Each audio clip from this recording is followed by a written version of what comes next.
বিশ্বের বিভিন্ন দেশের কাছে ইরানের কিন্তু অনেক টাকা পাওনা আছে। প্রায় ১০০ বিলিয়ন।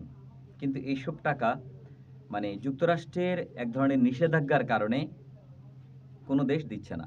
সবচাইতে ইরানের যে আপন, আমরা যদি বলি বা সহযোগী বা বন্ধুত্বপূর্ণ সম্পর্ক সেটা হলো চীনের সাথে। তো চীন থেকে কত টাকা পাবে জানেন? কত ডলার পাবে?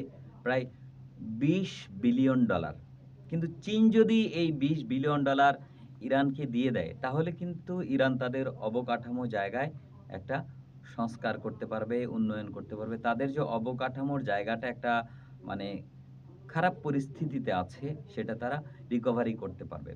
যুক্তরাষ্ট্রের নিষেধাজ্ঞার কারণে চীন এই টাকা দিচ্ছে না।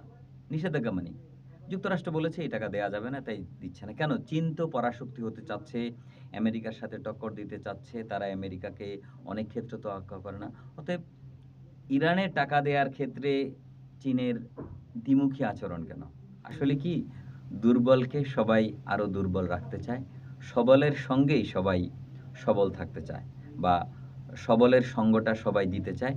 সবলকে কেউ আসলে চটাতে চায় না। যতই উপরে, উপরে বলা হয় আসলে বাস্তবতা হচ্ছে সবলকেই কেউ খেপাতে চায় না।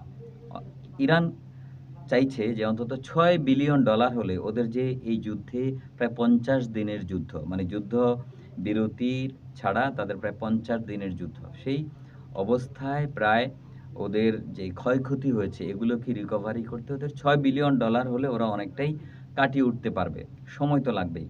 কিন্তু কই কেউ তো এগিয়ে আসছে না। চীনের কাছে পাবে, জাপানের কাছে পাবে, আমেরিকার কাছে পাবে $২ বিলিয়ন ডলার। তারপর ইরাকের কাছে আছে $৬ বিলিয়ন ডলার। কেউ তো দিচ্ছে না। এই টাকাগুলো যদি ইরান পায় তাহলে কিন্তু তারা তাদের অবকাঠামো উন্নয়ন করতে পারে। এমনকি কাতারের কাছেও আছে $৬ বিলিয়ন ডলার। তো আমরা চাই ইরান যুদ্ধ থেমে যাক। আসলে বিশ্বে শান্তি আসুক। কারণ এই ইরান যুদ্ধের কারণে ভুক্তভোগী আমরা সবাই।